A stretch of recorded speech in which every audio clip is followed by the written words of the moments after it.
əkizim. Onunla tutur sözü, elə bil sanki özün həssaslığın əzizim. O mənim ruh əkizim.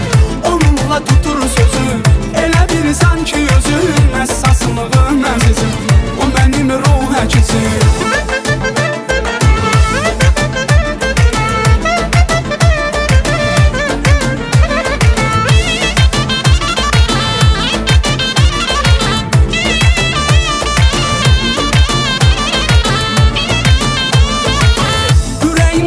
Səni o da eynən istər.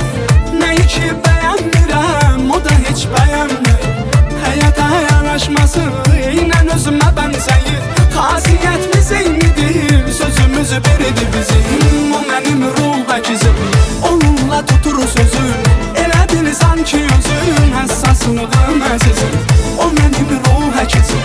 Onunla tutur sözü, elə bil sanki özün həssaslığın əzizim.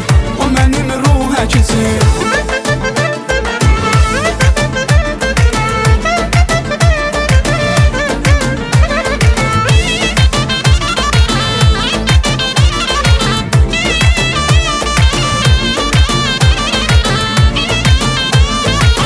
Nə yaxşı ki tapmışam, çox bəxtəvər insanım.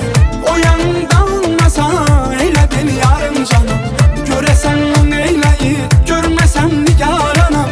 Fikrim ondadır mənim, heç nə görməyir gözüm. O mənim ruh əkizim. Onunla tutur sözü, elə bil sanki özün həssaslığın əzizim. O mənim ruh əkizim. Onunla tutur sözü, elə bil sanki özün